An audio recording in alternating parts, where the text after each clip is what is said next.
I am a human who was never quite allowed to be one. My name is Zik Gronsik. That's Gron-sik, which roughly translates to family of Gron. I was born in New Boston, a human colony on the fourth planet of the Qualton system. It's a long way from Earth, roughly 300 light years, and just 10 light years from where I call home, the serene planet Tidal.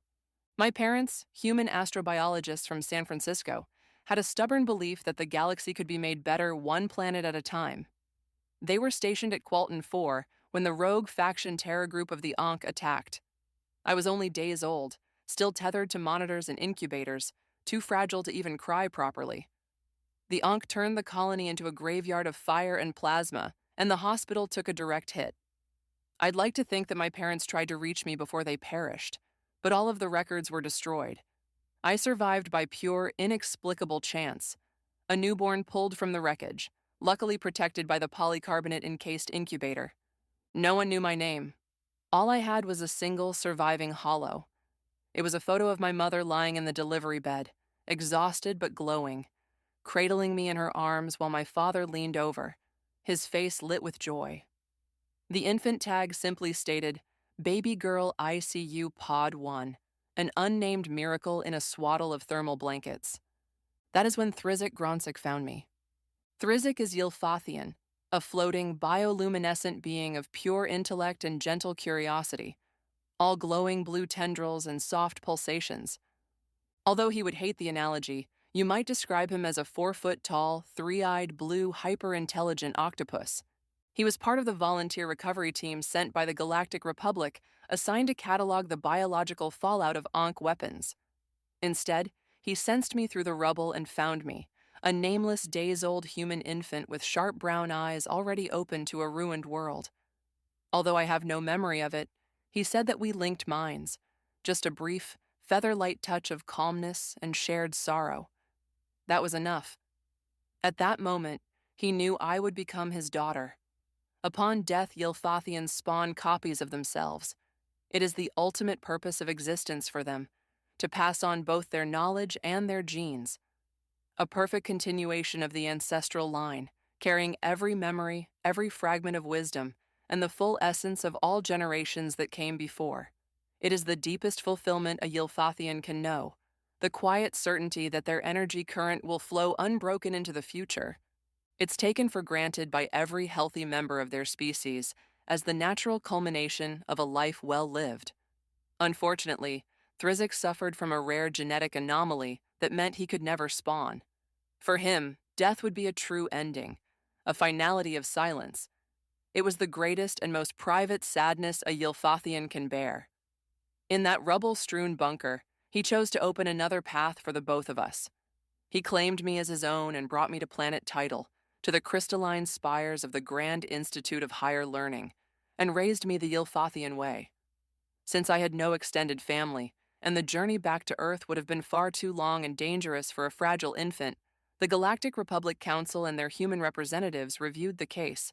It was the first of its kind, a Ylfathian formally adopting a human child, and after careful deliberation, they approved the extraordinary adoption, allowing it to stand under the condition of annual counselor oversight.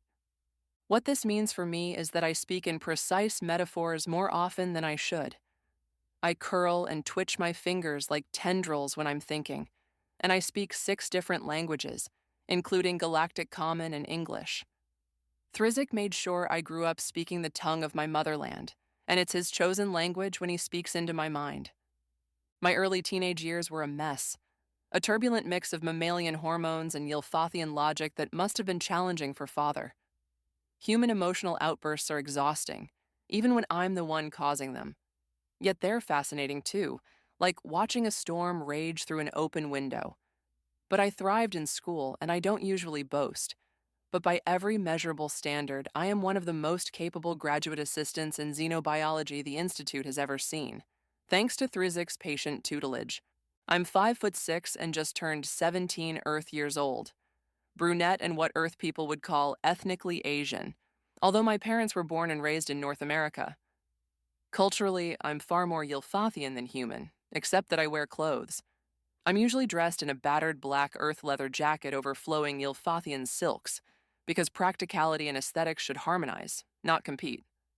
I am also one of the youngest humans ever to graduate from the Institute, though most people quietly assume that is thanks to having a famous professor for a father. They're not wrong. Thrizik's guidance opened doors my raw talent alone might have taken years to unlock.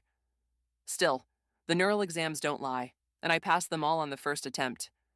And yet, in the quiet hours when the crystalline libraries dim their glow and the neural-linked archives hum themselves to sleep, I do something Thrizik finds utterly baffling.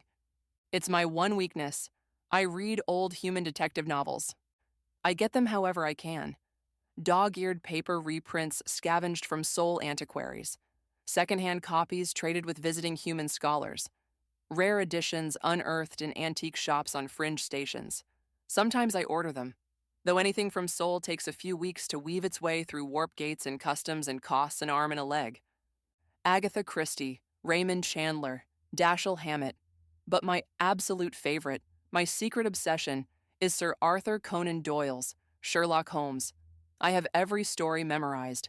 I can quote The Hound of the Baskervilles in my sleep. There's something intoxicating about the way Holmes sees the world. Every scuff on a boot, every ash flake on a cuff, every hesitant pause in conversation is a clue, singing in a grand symphony only he can hear. I love the logic, yes, the pure deductive beauty of it. But if I'm honest, and Ylfathians value honesty above comfort, it's more than that. It's the human messiness of it all. The passions, the lies, the desperate motives dressed up in polite society. Holmes navigates a world of raw emotion, using nothing but observation and reason, and somehow he makes it work. I, raised on Ylfathian detachment, find that thrilling. A little bit alien, if I'm honest. Those stories plunge me into a world of raw emotions that I never really experienced growing up among calm, pulsing tendrils and gentle neural links. Jealousy, heartbreak, rage, joy. All of it so vivid, so unfiltered. I read about it and feel like I'm watching a species I belong to biologically, but not by upbringing.